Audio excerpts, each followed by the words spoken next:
그리고 테이크다운 디펜스가 거의 뭐 거의 쓰레기다. 네, 안녕하세요. 이곳은 코리안 좀비 MMA의 정찬성입니다. 한즈기가 굉장히 큰 격자란 백승민님을 모셨습니다. 네, 안녕하십니까. 코리안 좀비 MMA 백승민입니다. 네, 오늘은 경기를 예측하면 다 틀리는 정찬성에 대해서 해명하려고 합니다. 자, 요즘에 제가 코리안 펠레라는 닉네임을 붙었습니다. 제가 이거를 하는 이유가 이 스포티비에 제가 맥그리거를 예상하는 컨텐츠에 댓글을 달린 걸 보면 아가리 파이터 이건 못 봤습니다. 저. 오르테가한테 두들겨 맞은 이유. 와, 이거는 너무. 정찬성 승자 예상 맨날 틀리던. 뭐 괜찮지. 얼굴 좀 빨개진 것 같아. 왜 갑자기 땀이 나냐? 잠깐만. 나 아무렇지도 않은데? 이상하네. 댓글만 봐도 그렇지만 저한테 메시지 오는 것만 봐도 진짜 나쁜 사람들입니다. 이래서 제가 오늘 이거에 대해서 한번 해명을 해볼까 하고 있습니다. 정찬성은 정말 예측하면 다 틀리는가? 제가 맞출 수 있는 확률이 제가 뭔가를 걸어야 된다.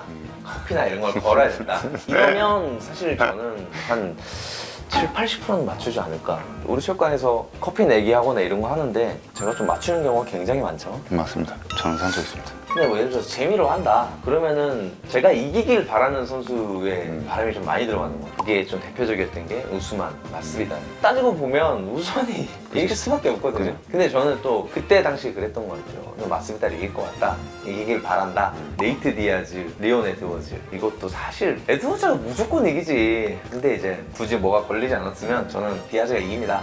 디아즈를 좋아하니까 그렇게 가는 경우가 많죠. 나 포거슨 굉장히 좋아하는데 하비베 5라운드 한정승을 예상합니다. 제가 맞춘 것들 큰 경기들만 보면은 많은 경기들을 예측하긴 했지만 미오치 은간우 2차전 형 맞췄어요? 그때 저 맞추지 않았나 싶습니다. 저는 사실 은간우가 팀이 어딘지도 알고 있고 어떻게 준비하는 팀인지도 알고 있었기 때문에 똑같은 실수를 하지 않을 거라고 봤고 실제로 정확하게 예측이 됐죠. 그리고 이게 제가 예측한 것 중에 가장 큰 배당률 차이를 보였던 딜라쇼 바라오 1차전. 해남 바로 아세요? 그럼요. 당시에 웰라운더 파이터 챔피언인 시절. 그 당시에 이제 저는 정확하게 예측을 했죠.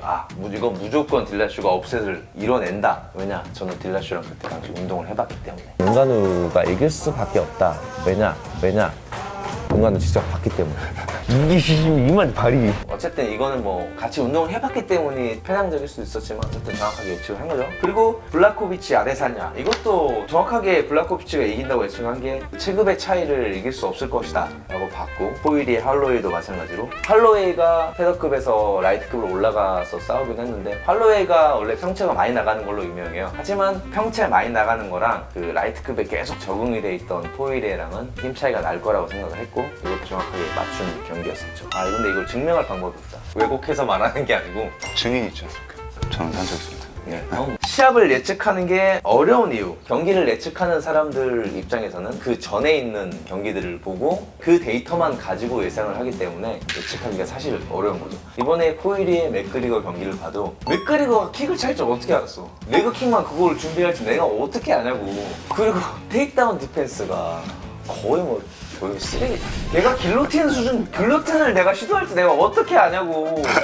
그거를 그 전에 경기들만 보면 하비만테도 어느 정도 테이크다운 디펜스를 좀 하는 모습을 좀 보였었고, 길로틴 같은 거는 사실 맥그리거가 보여준 적이 없잖아요. 맞습니다. 그렇기 때문에 이거를 예측하기가 조금 어렵죠. 뭘 준비했는지 알 수가 없으니까. 그래서 저랑 이번에 데니기 시작했죠. 저 얘기하려고 했습니다. 도박사들을 봐도 그렇지만 사실 데니기가 탑독이었잖아요. 근데 이제 예를 들어서 그 도박사들이 제가 레슬링을 준비하는 걸 알았다면 제가 탑독이지 않았을까 생각을 하고 있습니다. 도박사들이 정하는 배당, 정말 시합이 배당대로 올라가니까 퍼센테이지로 따지면 제가 느끼기엔 한 7대3? 언더독이 이기는 경우가 한 2, 3 정도 되려나? 그렇지 않을까요? 일단 제 경우를 봅시다. 제가 탑독일 때가 야이르 때, 에드가 때, 오르테가 전 세 경우였는데 여기서는 한 번 이겼네요. 그럼 30%인 거지. 그리고 언더독일 때 버뮤데즈, 모이카노, 데니게. 이거 봐봐. 이게 무슨 해외 전문 세 번 다 도박사들. 이겼어. 세 번 다 이겼어. 내가 언더독일 때. 그러니까 이게 예측하기가 쉽지 않은 거죠. 언더독을 이렇게 세 번 다 이기는 선수가 또 있나? 대단하네.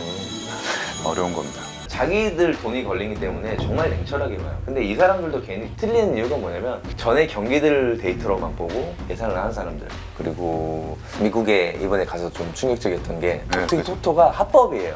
그러니까 이거를 전문으로 하는 애들이 있더라고. 그 사람들은 격투기에 조금 발을 담궈놓은 사람들. 예를 들어서 뭐 코리안 좀비의 백승민이랑 화이트레디의 누구랑 싸운다 그러면 이 사람이 뭘 준비하는지를 뿌락지를 좀 심어가지고 그 뿌락지한테 돈을 얼마 주겠다, 이거를 해서 어떤 걸 준비하는지 뭘 하는지 다 물어봐요. 상대편도 물어보고 이거를 보고 예측을 저걸 돈을 거는 거예요. 그리고 이 사람의 상태가 어떤지 다 해가지고 큰 돈을 좀 많이 거는 거죠. 왜냐면 미국 합법이니까. 자, 시합을 예측을 잘하는 선수가 누가 있는가? 누가 있을까요? 잘 모르겠습니다. 이게 너무 어려운 거기 때문에 시합을 예측하는 선수들이 시합 때마다 좀 많이 나오죠. 예를 들어 맥그리거 포일에도 누가 이긴다 이런 것들이 좀 많이 나오는 편인데 합입이 좀 굉장히 많이 맞추는 편이라고 하는데 근데 이게 너무 이거를 맞추고 못 맞추고에 중점을 두는 게 사실 의미가 없는 것 같습니다. 저는. 네, 오늘은 이렇게 종펠레 논란에 대해서 설명을 좀 해봤는데요. 제 뭐 선수 생활을 걸고 뭐 예측을 하는 게 아니라서 그냥 뭐 재미로만 봐줬으면 좋겠고, 모든 스포츠가 마찬가지겠지만 격투기는 항상 이변이 있는 스포츠고 다음에 또 예측하는 영상으로 또 돌아올까 생각을 하고 있습니다. 감사합니다.